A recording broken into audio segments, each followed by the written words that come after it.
also, Paolo, if you see me shout or change my voice, that's kind of what I do. It's like I'm doing like Subscribe I'm to more angrier Single as yellow. Bitcoin. I'm not that calm, you know. So don't Okay. don't be All don't be right. frightened. Welcome, everybody. Welcome in. You made it to another episode of the Meme Factory podcast. This is Test Stream number 66. This evening, we've got Paolo Ardoino visiting us. Paolo, did I say your name correctly? Perfectly. Thank you. Fantastic. Paolo, in case you don't know, we only run test streams. We will never run a real stream. That way we can't get canceled. While we've got you here for the moment, can you give anybody of the Meme Factory dozen watching here tonight the elevator speech of who you are in the Bitcoin space? Well, I'm not sure about the elevator speech, but I'm a developer. My name is Paolo, as you said. I am the CTO of Bitfinex and Tether and CSO Hole Punch. I'm a developer since all my life. I enjoying coding, trying to do that for most of my day. I like, think to things in a different perspective. So like, how we can build things that will last forever and how we can build things that will resist to the wrath of God.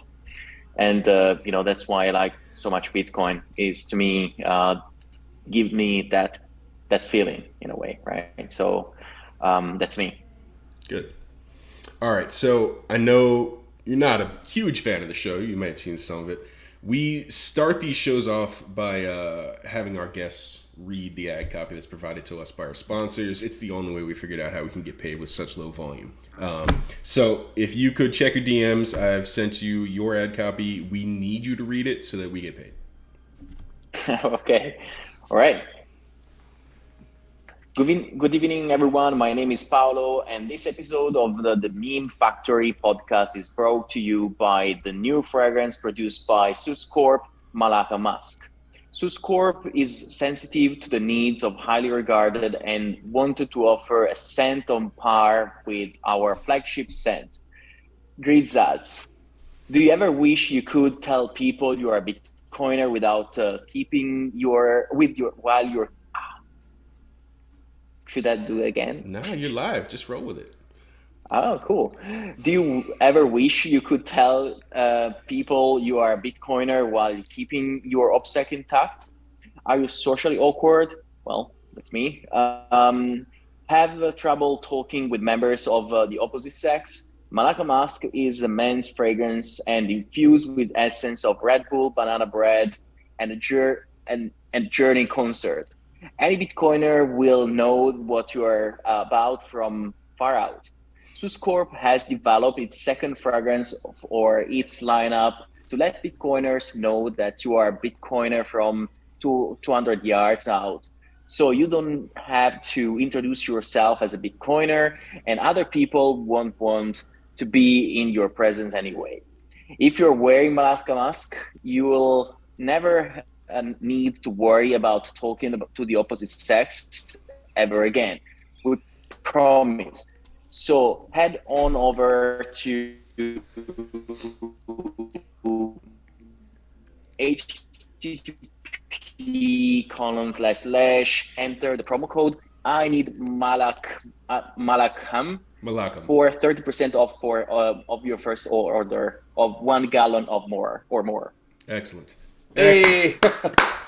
Nice. That was amazing. Beautiful. Thank you. I actually prefer Paulo's pronunciation of Malcolm. So Malakam? Yeah, Me Malakam. too. I love it. Love it. Yeah. We're changing it. Yeah, I think we're going to... Malakam. he broke up a little bit there. I think it's probably Zoom. We're going to have to switch to Keet here pretty soon. Now, before we get too much further, I want to thank our actual sponsor for the show, Coinbits, and push it over to Becca on the fly and see if she can come up with some sandwiches for you. Get your order. Ja, so vielen Dank, dass du heute Abend bei uns bist. Und ich würde deine Sandwich heute nehmen. Ich habe oh, I'm being lost to the matrix now. We don't have who speaks German here? Greg, do you speak? Ich spreche Deutsch, ja. Yeah, there we go. I can speak in Greek too. I can talk pantalones and aeroplano. Yeah. Just go with a bit yellow. I'm gone. No sandwiches today. The shop's closed. Sorry. Oh, that is a shame. All right, Scheiße. fine. No sandwiches today. It happens. You had one chance to make a sandwich with pears, Becca. And I totally ruined it. All right, so No worries. Paolo, you've been in the space for a long time. You've seen, I think, every bear market at this point. What you may not know is that there are, in fact, rules for the bear market that Yellow has laid down. And I need him to lay those out for you so you understand exactly where we are as a species, you know. Yeah, are you new to Bitcoin bear market and you don't know what to do? These are the rules to abide. Abide. That's a good word. I just learned it. Thanks, brain. Anyway, number one is obviously you gotta stack sats through the bear market. Number two is we are Bitcoiners and we love to fight for some reason. So you gotta fight. You gotta fight somebody, whoever it is, and tag me so I can laugh. And number three is obviously it is a bear market and we build. And even though you're not building anything, just tweet about it. It's pretty much the same. Not really, but you know what you know how Twitter is. Anyway, that's the three rules of the bear market. Are we still in a bear market? And he's left. And we left. He doesn't like rules. He doesn't like rules. He doesn't like rules in the same way that we don't like rules. So, Paolo, I don't know where you left off, but we were giving you the stack fight build compendium here. So, need to ask you, are you stacking? Stacking sats.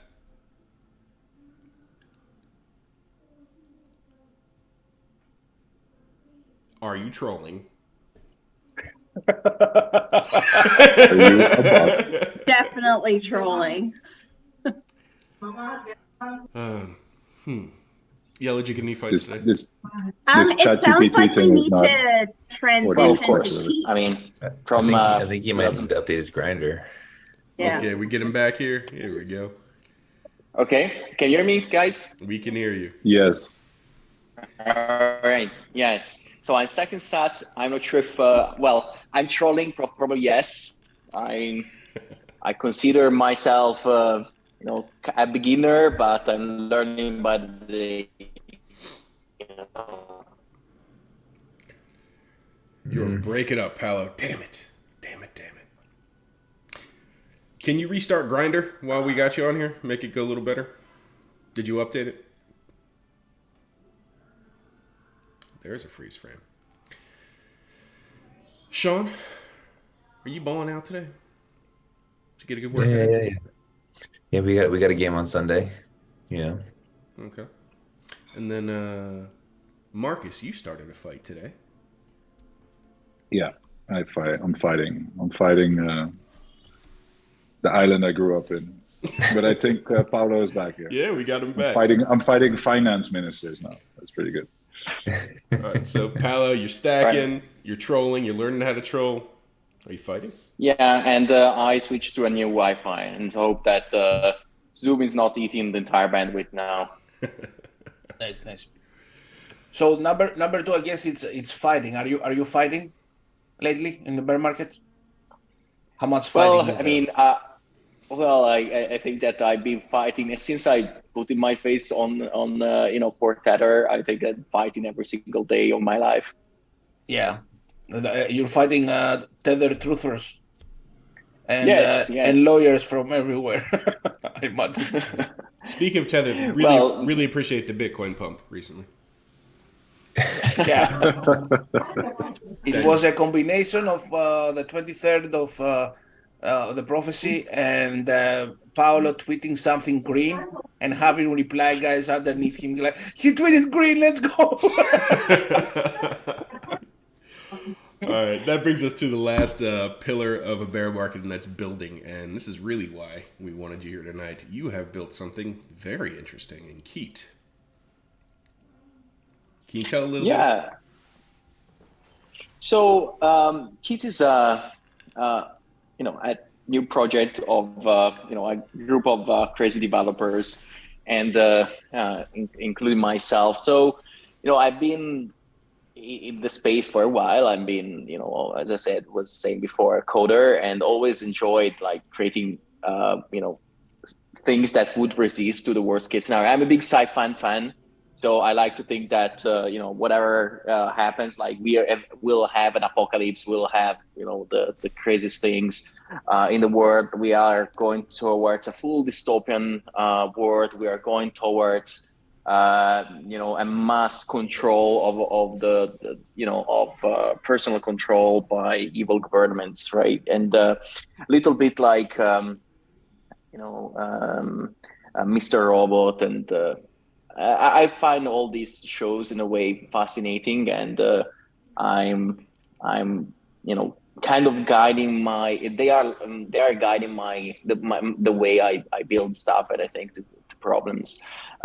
Might sound crazy, but it is what it is. And so basically, bottom line, I like to think about, okay, how we can talk to each other if tomorrow we are going to have an asteroid that will wipe out a portion of the internet lines, or how we can talk to each other if tomorrow there will be the rise of a evil government that will try to control every single human on Earth and every single communication and so on, or the Martians will come, whatever, right?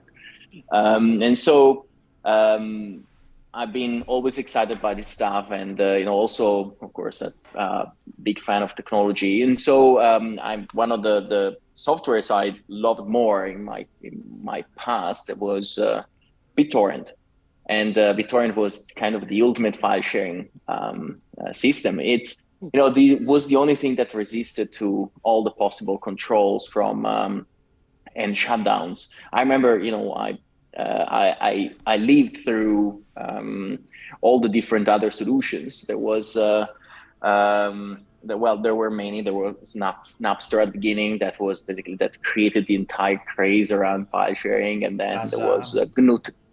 Yeah, exactly. Kazan, and there was Gnutella. I'm not sure if you remember that. Yeah. LimeWire, yeah, all the fun ones. Yeah, LimeWire, and then eDonkey. And then eDonkey became a mule, and then it started adding Kademlia. Just that was something that BitTorrent started to use. That's called DHT. But long story short, that all this to say that BitTorrent really opened my eyes on how you should build software. The first moment you try to add a centralized server, a centralized service into the mix, you are actually subject to be completely controlled, right? So it's super easy for anyone to take you down. Let's back it up real quick. What about BitTorrent made it special in that it's got you saying a centralized server is a way to take you down? How is BitTorrent put together in such a way that it shifts that paradigm? Yeah, so let's dive a little bit on the tech side. So BitTorrent had three main features, I would say. The first one was called the DHT, distributed hash table. So in all the previous attempts of file sharing, the indexes of files were kept on relays or central servers. So if you had indexes where the most important information, they were pairing the name of the files, for example, the movies or the songs or whatever, to the list of people that had those files, right? So without that, you cannot download stuff from internet, right? You need indexes. But the problem is that there were millions of people downloading and sending files around, and there were only a few hundred servers, I would say. You could imagine from pure topology perspective that you had millions of users, and the number of servers and central index servers were a square root of the number of users. So you see how it shrinks really fast. the number of relays or index servers. And so that led to an important issue, right? All these servers were knocked out either by DDoSes or by, they were servicing illegal stuff, and so they were knocked out. Then the other issue is that these servers were also relaying data. So the data was passing through. So if you were willing to download a song or a movie, these relays were passing through the data. So if I wanted to download a song or if I wanted to download a movie, the traffic between the source and the destination were passing through these servers. So even more so, these relays were extremely centralized because, of course, well, everyone could run this indexer, this relay, this proxy, but still, everyone was ending up in specific servers because you could find more stuff there. And so it was super easy to target the most juicy ones, and just you could disrupt the entire file sharing network. So the DHT solves that because the DHT is a database that is distributed among all the nodes that are part of the network. So if you have 10 million nodes or 1 million nodes, they are keeping a small portion of the index, so that they can replicate this index in millions and millions of fragments. So if one goes down, others will pick it up and have a copy, and so on and so forth. So that I won't enter into many details, but it's super cool. You can announce data on this DHT, on this database. So you keep this data fresh, keep announcing, for example, the files that you serve from your computer, the movies, the songs, whatever, right? You keep every few minutes, you want to keep your data fresh, you keep announcing that you have a certain file and so on, and the relationship between your file and your location, that could be your IP address. And so other people can query the DHT, the distributed hash table, and search information. So that with the beauty of the DHT is that it's a key value store, and use basically is sharding the keys and assigning a portion of the shard to each, let's say, part of the DHT, each subset of the DHT. So in a almost deterministic way, it's always possible to find who has that type of information. But at the same time, again, this information is extremely replicated and is split among so many nodes that at some point, the BitTorrent network was counting 10 million nodes at its peak. So you can see that it's impossible to take it down. Wow. Yeah. And 10 the million. other, Wow. 10 million. And so really it's the most centralized application, decentralized application that humanity had ever. And so the other cool thing about BitTorrent was this technique for which the more people had a file, the faster it would get to download, right? You could see the file. If you remember, you could you can see the file, and others can see the same file, and so you have a number of seeders. So basically, this is the number of all the people that have a specific file, so they can start servicing chunks, right? So in a way, it was a cool system to avoid that your home bandwidth, that for sure is more limited than a huge corporate network or internet provided network, would not be affected by tens of thousands of people downloading a file. Because the more people had that file, the faster it would get, because you just would serve small chunks, and all the other thousands of people that had that file would still serve other chunks of the file. So that technique also was extremely important to make BitTorrent successful. And these also, nodes, how much were they storing on a node? And did the node always have to be online? Like, what was the average size of a node? Well, actually, the nodes in the DHT, so in BitTorrent, were just computers. So you, with your home computer, if you had steady enough connection, you would be elected as part of the DHT. So you could start sharing or backing up a portion of the index yourself. And this is really important. It's not that you are storing a portion of the files that you want to share. You store a portion of the index. That is the critical part. So that is making everything more efficient. So it's not that you create a massive shared data room. You are actually Right. just storing the easiest, the most map. lightweight part. Yes, the map. Right. So this And is, the third technique, the distributed hash table you're talking about is the function that helped keep BitTorrent decentralized. You've got 10 million nodes that are all broadcasting that, hey, I have this piece of the table, and everybody's checking against it, making sure it matches up in that distributed hash table, right? Not exactly. So basically, you as a node would advertise the things that you have on your computer. Like, for example, you have a certain set of MP3s, or you have some files. So you Home advertise movies, them. right? Stuff you videotaped exactly. yourself, yeah.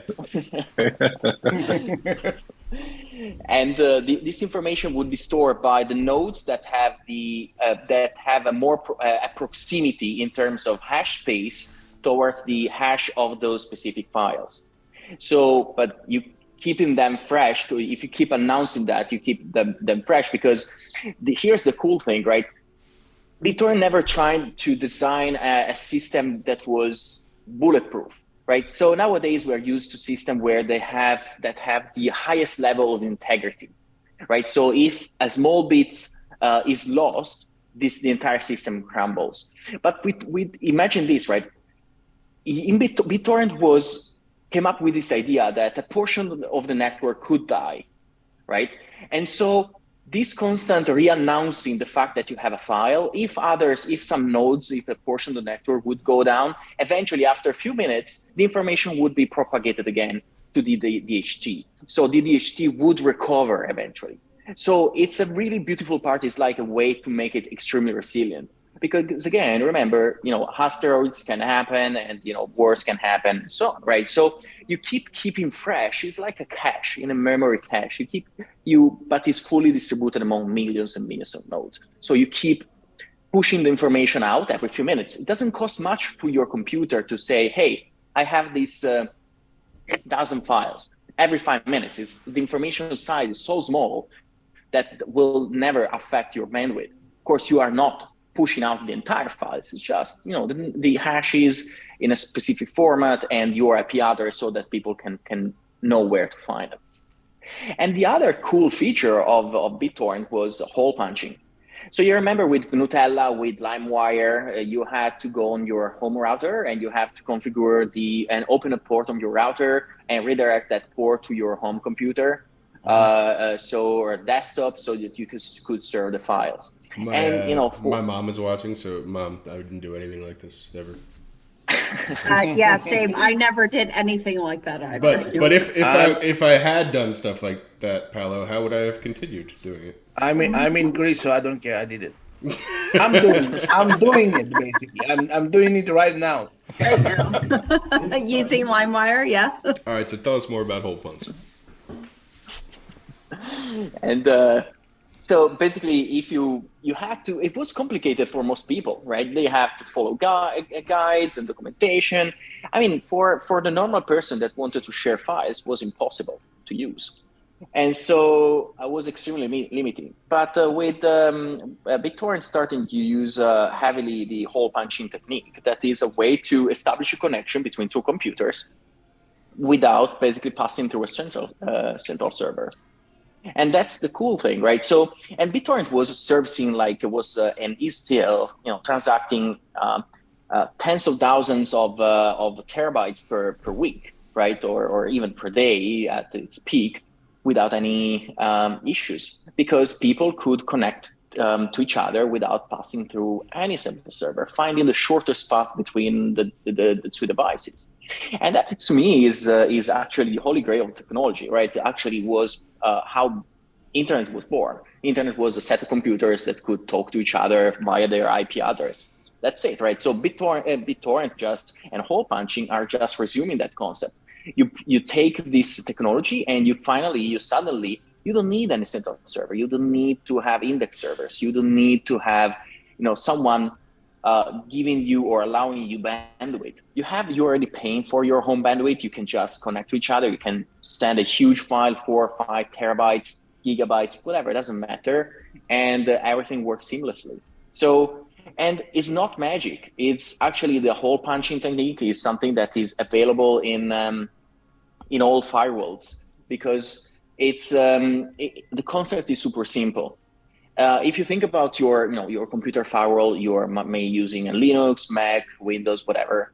The concept is that the firewalls only allow outgoing connections. So it means that if you want to connect to a web page or whatever, of course your firewall will allow that for you, right? So because it thinks, okay, my master is willing to visit a page or visit a website. But the firewalls are configured to never allow, or almost never allow, someone else connecting directly to your computer, of course, right? So because you don't want people to enter in your computer without you knowing, right, or allowing it. Right. So the concept of hole punching is basically that firewalls only always allow people connecting, or connections that are originating from the inside. So the concept of hole punching is that, imagine if two computers would try to connect to each other at the same time, knowing each other IP and port. Well, they tried, and of course, each one of the two firewalls will say, that I don't know that connection, so I will drop it. But they will store a little bit of information, because at the same time, you originated that connection from the inside towards the other IP. Although they block it the first time, they still store that information because you originated a concurrent connection towards the same IP address that is trying to connect to you, right? Okay. But the second time, when the two devices try to connect the second time again, the firewall says, hold on, I saw that IP address before. I saw a similar stream of packets before with the source and destination reversed. So I think these two guys this connection is allowed because my master, so my human is willing to connect to the other side. So eventually the two connections are thought by each one of the two sides are thought to be originated from the inside. And so that's how the magic happens. So you try once, it fails. You try twice, it goes through, because basically in the routing table, in the NAT table of the firewall or the switches or all of the VPNs anyway, of all the basically network equipment, you keep storing a portion, basically a mapping between source and destination, and you keep that in a cache. So it's not magic, it's just something that is available on basically every sort of network equipment and firewalls. Yeah, so if I can break that concept down to anybody who doesn't necessarily play around with networking, if you think of your network as like a gated community, you've got a guest list of people who are allowed in and out. And obviously anybody's inside the community is allowed out anytime they want. But if somebody wants to connect to your house or come in, they need to be on that guest list.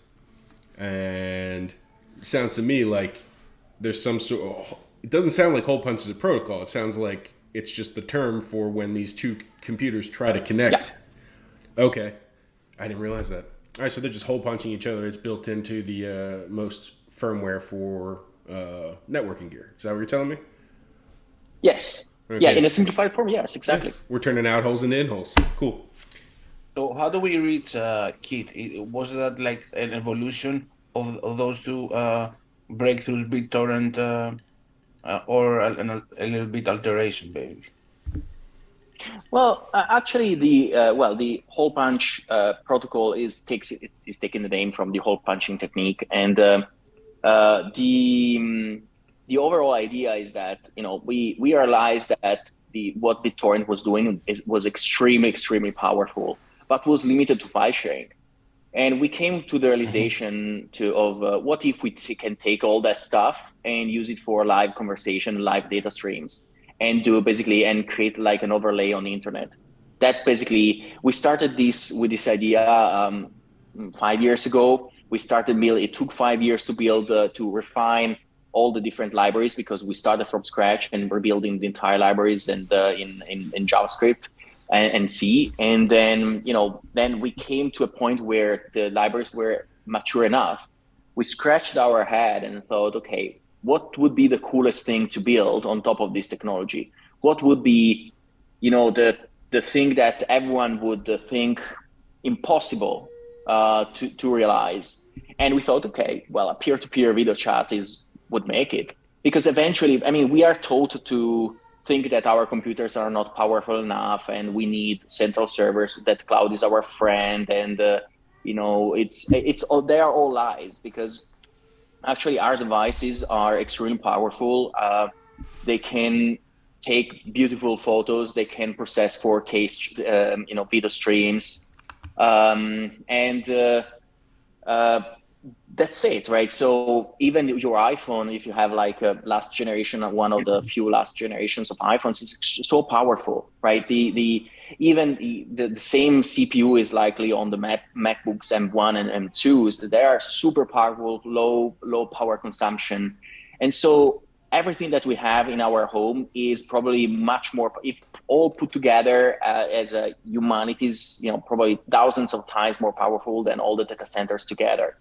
But yet we are told that we need to pass through someone else's server. And the most annoying thing ever to me is that people got used, and myself also got tricked into having to send messages to my family that is like maybe a few kilometers away. And these messages are traveling in thousands of miles because they need to reach the nearby data center and then being sent back. And the text message is one thing, but imagine all the video conversations, right? So all the video conversations are consuming enormous amount of bandwidth.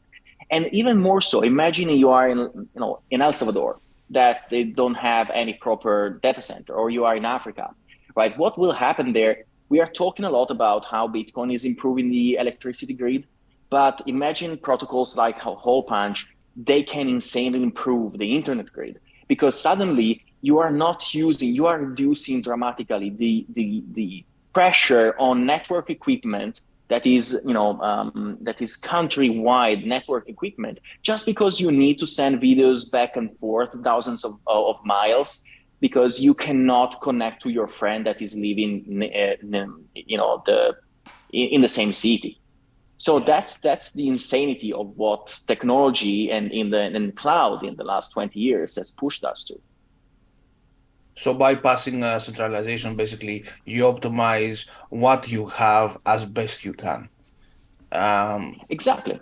Yeah. Yeah, that's fascinating. That out of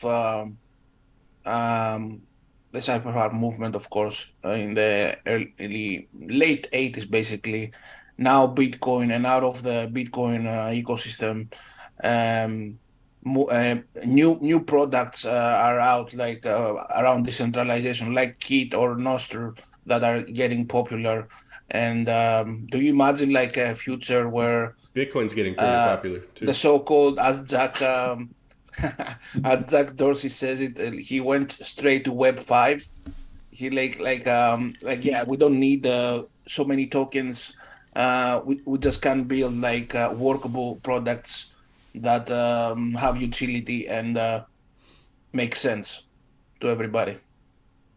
Well, I completely agree with the fact that we don't need tokens, right? So why? One of the first things about Keet was exactly this. We don't need yet another token. We don't need people to buy a token to talk to their friends, their families. This is one of the reasons why, although the entire framework of Hole Punch is and all the core libraries and so on is open source. The interface is not yet open source. It will be soon, but we want to get a little bit of traction before having someone putting an altcoin, a shitcoin on top of it, and having people have to pay and buy a token in order to talk to their families, because that would happen immediately. So I'm sure of it. So we wanted to show the entire encryption stack, the entire peer-to-peer stack, all the networking stack is open source since years and is being battle tested. But we are just trying to delay the moment where when people will put something, will put an altcoin on top of Keet, because I think this type of protocols, and the reason why no one ever did something like Keet before is that you cannot make money out of it. if something is truly decentralized and something is completely unstoppable and you cannot hold the control of it, then you cannot make money out of it.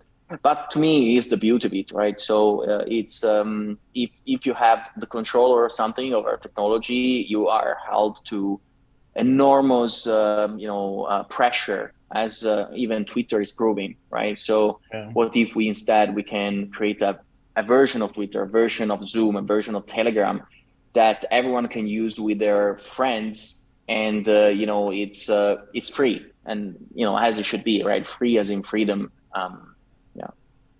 Yeah, it's definitely something that we would all agree with. Like, free is awesome and everything should be open source. But to find people like you who can actually build this stuff for free and do it all for free.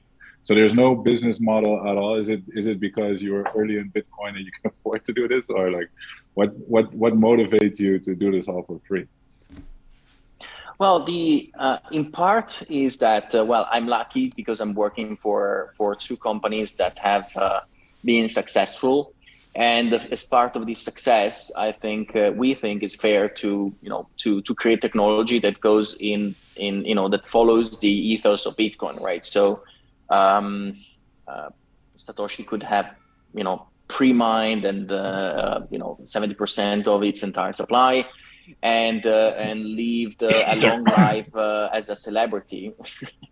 And lived a long life as a celebrity. So instead, we got, so he stayed quiet. We don't know who is he or who they are, and everything worked perfectly since ever. Ever since. So in a way, of course, we are public people. We are putting our face on top of this application, but at the same time, we think we were able to build amazing companies thanks to an open source project that gave the opportunity to many people and actually is changing the world from the financial point of view.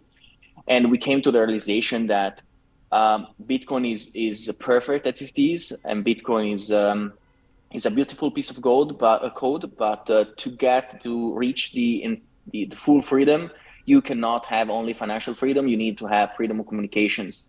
And so we wanted to do something. We don't need to milk an extra buck. We are in a good position, and we feel like we can empower many developers, right? So to build on top of Hole Punch and Keet, even not just not necessarily you have to build applications that are free forever. So Keet will be free forever, but you can imagine you can build a commercial VPN, you can build OnlyFans, you can build Twitch, you can build Twitter, you can add paid features. So the fact Becca's that unmuting. Only fans. So that was my next question, observation, Paolo. Like, Keet is like the first product of Hole Punch, of the platform Hole Punch, right?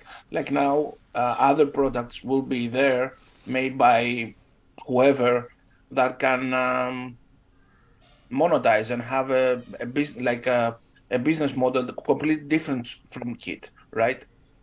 Yes, and I think that the realization is that we wanted to decouple the payment system from the actual data layer and the communication layer. So nowadays you see everyone creating a new blockchain that will solve all the evils of the world and will try to solve data availability, data resilience, and storage and money and everything, right? Anything a VC will buy. Yes, exactly. But if you are a tech guy, you understand that is impossible to achieve, right? For many limitations, and the first one is physics, right? So you pretend that. So the big limitation is the speed of light, right? So the problem with all these blockchains is the global shared state, where everyone is looking at the very same numbers, everyone is looking at the very same data. So they are, they're trying to push the concept that the only thing that matters is the speed. And so they are selling to VCs the fact that the faster they get, they can store then, movies, they can store songs, and they can store images, NFTs, everything, right? So But the reality of things is that it will never work out. The only thing that works out is the channels, right? As I said, I'm a big sci-fi fan, and I believe in that. In the last, it is just like 12 years. Well, bit more than since Bitcoin is 14 years since 13 years since Bitcoin, 14 years since the iPhone. And imagine how much our life changed in the last 14 years, and imagine what will happen in the next 14 years. So we are seeing Boston Dynamics robots that are insanely good already. We are seeing AI that is becoming like impressive, right, with ChatGPT and others. And then we have Internet of Things. So, and we are imagine AI applied to ChatGPT applied to Boston Dynamics, and and people having implants in their brain like Neuralink. So our future in 15 years will be insanely more connected. We'll have machines actually part of our lives, but actual robots, sentient robots, probably part of our lives. And when people will get used to have like something in their brain that will enhance their capabilities, the pace of evolution and speed of evolution of technology will probably double, or every month, not every year or every 10 years, will really double every month. So all these machines, all these computers, all these devices that will be intelligent will send payments around. Do you think that 50,000 transactions per second will be enough for all this craziness to happen? No. I mean, and this will happen no matter what. The only thing that matters and makes sense in technology is channels, right? Like network, right? So you want to make sure you want to send money to someone else. It's not that everyone else in the world has to see the transaction. And the same thing happens with data, right? So if I want to talk to you guys, I want to talk to my family, only they should receive my data rather than all the data of the world passing and being stored in central servers. So actually between Bitcoin Lightning Network and Keet on Hole Punch, there is a lot of symmetry in ideals and approach to tech. Right, so that's why I've been extremely skeptical of all the other, global shared states, blockchain solutions, and blockchain as a way to solve all the problems of the world. I'm both excited for the future and a little bit afraid. Scared. Yeah. Will you be getting a brain implant? Especially those sentient robots that are going to come after me to enforce the tax for laws. Have you seen the Boston Dynamics? The dogs that they're putting guns on them.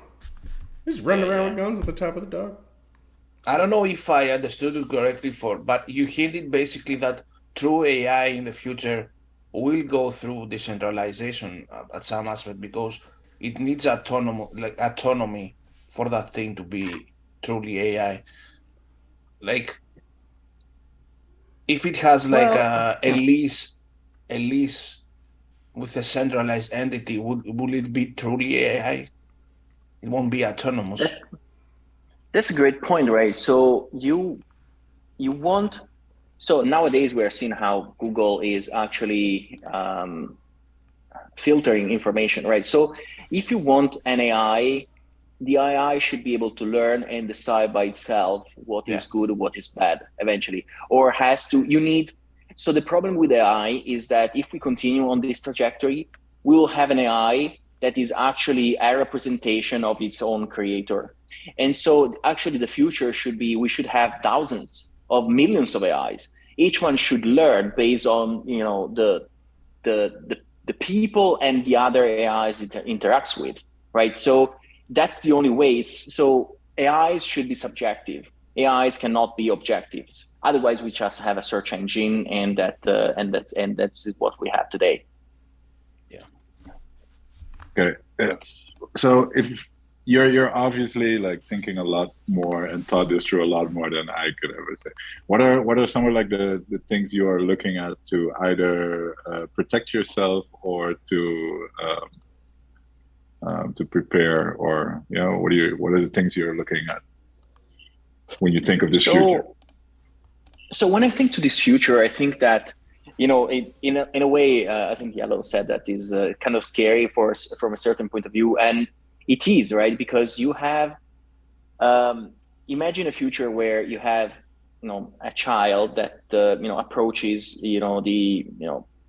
is 16 years old, and everyone is in his class will have a brain implant, right? So what will happen if he doesn't, right? So the pace of thinking, even jobs, you will never be able probably in the future to have a job unless you have a brain implant, because the difficulty of a job will be commissured to what are the average expectations of a human being with a brain implant. So that's, I think, is the most scary part, where if you don't have that, you cannot really compete with anyone else. You can be possibly a great farmer, but probably robots will do farming better than you. So it's kind of weird, really weird future. I'm sorry if I'm spoiling the mood here. Yeah, but, you can't. You probably can't even communicate with other people if you don't have that implant, right? Because that's how fast they're going to be communicating. There is something called lag in interaction, right? So nowadays, although imagine that you have the best representation of the I don't know if you know this, but there's something called lag in communication. Damn it, Craig. So you have, but the lag extends to everything in our lives, right? So when you think to something and you write it on your smartphone, that lag is insane, right? So it takes seconds and it's extremely limited. It's going through a serial port like we were in the 70s. But if you have something in your brain that is nanoseconds, and the throughput of what you can pass to your brain eventually will be huge. So, that is, but at the same time, the positive part is that the evolution of humanity will be much faster, because, the ability of creating new things will be, 1 million times more efficient. So how I protect myself, I mean, I don't know. I mean, probably I will be old enough to enjoy, the rest of my life and not to have to worry about it. But if I will ever have children, that is kind of a scary future. But I think that people should be even more so. I think one of the things, and this is the actual reason why we are doing Hole Punch. What is the end? The end goal is actually building the most Terminators and a search engine. In the end, you want to create the fee of for the humanities is knowledge. One of my preferred novels was from I think Asimov. The last was the last question, where there was this guy that was asking for forever the meaning of the universe to a computer that was like really crappy, and then eventually centuries were passing, and the generation were passing, but the children of the children of the children of this guy were asking the same question, and for like thousands and thousands of years. And then at the end, basically this huge computer was basically was not even more an hardware computer, was basically part of the universe.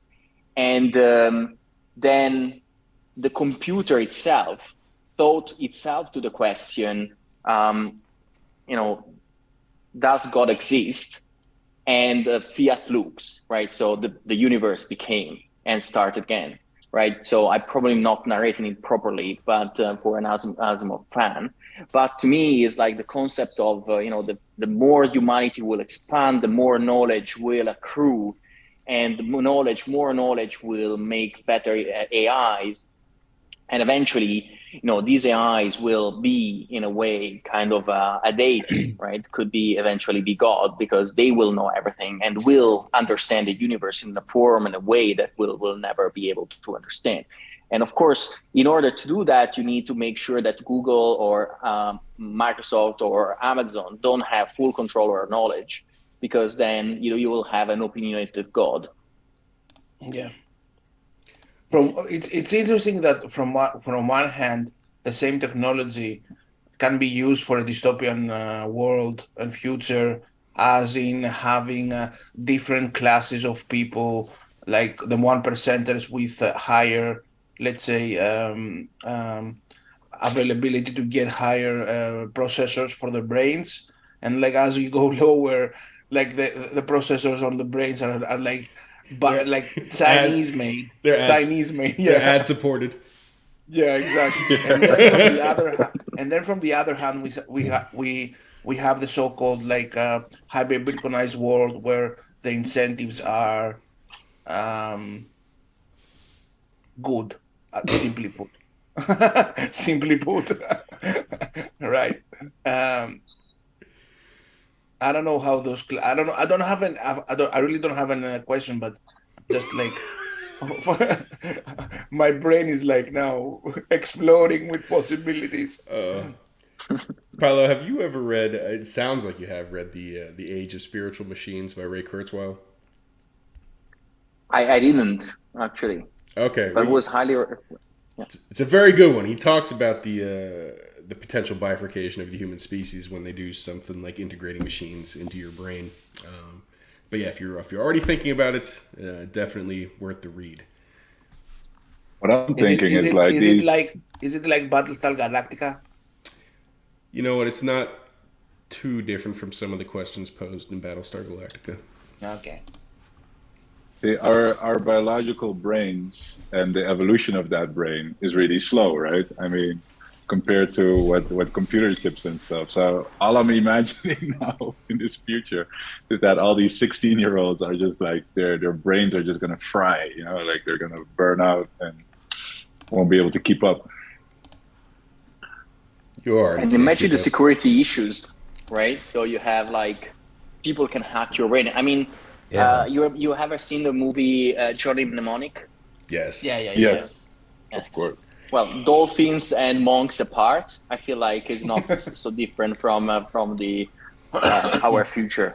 I just feel like kids are going to be hacking each other's brain pals in class, and like, you know, Johnny's getting called up to the board, and Jim's in the corner going like, "You have a boner now." Like that's definitely that's going to happen. Now we're getting towards the end of our hour, and you've been very generous with your time, Paolo. I want to make sure we get a chance to get some of these bonuses in.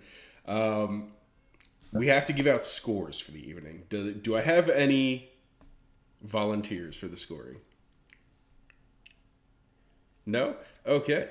Marcus, congratulations. I was excited. Please dish out the scores for this evening. All right, let's do this really quick. RD, you're gonna get a 6-inch mic because we haven't heard you all night.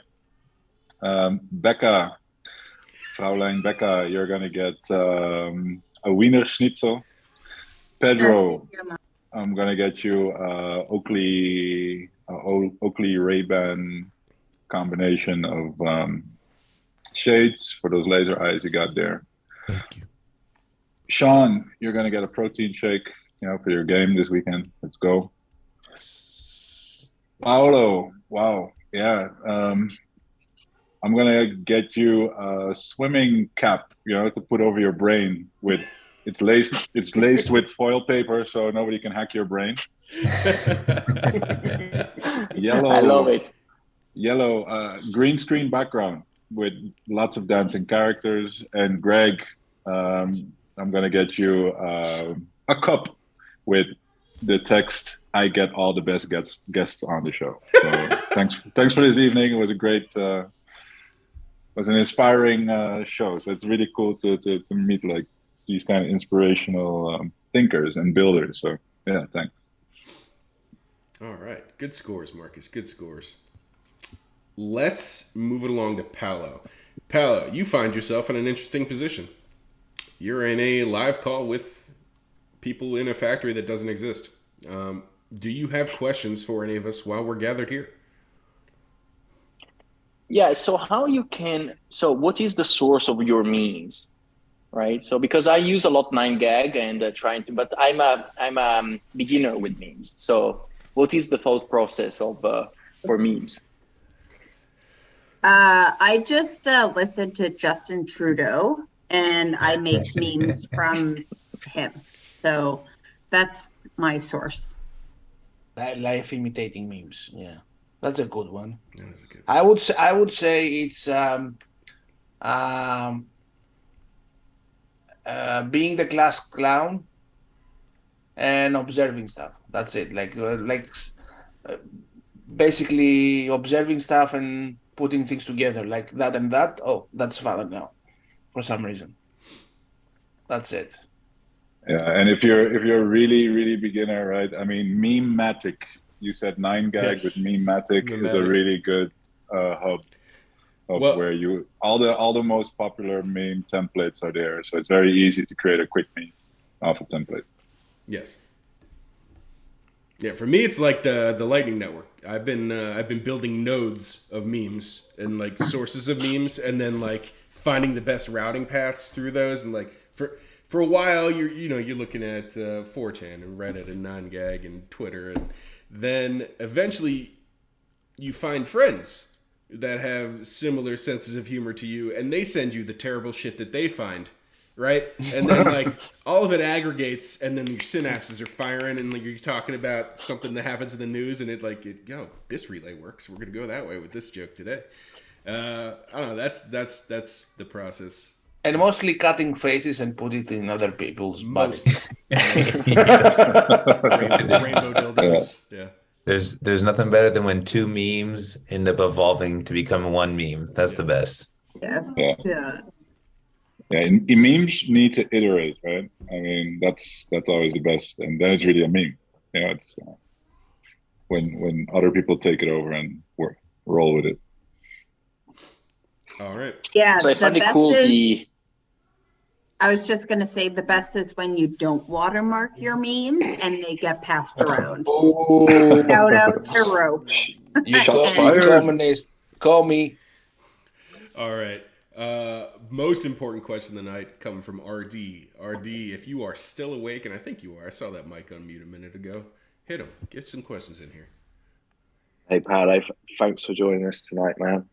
Here's my question. If the meme factory did exist, and we all know it doesn't, which one of us would you like? Which one of us would you retweet? And which one of us would you mute? That's a tough one. Right. Well, I would. Can I say that I would never mute anyone? No, that's a No. cop out. Nope. Shit. It's okay. We can That's take not No, how but the you game can't. works. No. You can't All just right, say I on you, will- Greg. Well, I will probably retweet Yellow. I will like Ready, and I will mute. Oh man, Greg. Yes. You Sorry, guys. Embrace the dark side. All right, and then we got a special invite for you this evening. Sean, can you tell them what's happening around Block 840,000? Do you know what's happening? Paolo, do you know what's happening in block 840,000? No. Oh! What? It is the halving is happening. Block Oh. 840,000. And the Meme Factory is doing the halving party coming up, and we're doing it in El Salvador. So we want to invite you to come out. It's going to be in March 2024. Come to El Salvador. We're going to have it. It's going to be all inclusive. It's going to be a blast. Bunch of Bitcoiners celebrating the halving. Oh wow. Well, I will be there for sure for adopting Bitcoin, but I'm planning to spend more time on that side of the world. So I will definitely be delighted. That's an emphatic yes. Come on down. Excellent. Awesome. All right. What does that leave us with? I don't think it leaves us with much. Paolo, what do you want people to take away from tonight? Where can they find you? What are you working on that you want them to go to? Tell them. Tell the people. All three of them. So, so you should go to Keet.io and holepunch.io. Download it. Oh, by the way, On Monday, the mobile version will be live. Will be text first, text only at the beginning, but we are planning to add audio and the video chats within 1 month, 45 days. So you should really battle test it. We really want to make it the most solid chat applications ever built. And then you can follow myself on Twitter at Paolo Ardoino, name is your name. And that's it. Thank you very much, guys, for having me tonight. It was super fun. It's our pleasure. Thanks, Paolo. Thanks for joining. Anybody Thanks for coming, yeah. anybody watching, they can find Paolo and Keet in the show notes for their Twitter links. Thanks for showing up, and everybody have a great night. Bye. Good night. Thanks, Paolo. Cheers. Bye. Bye.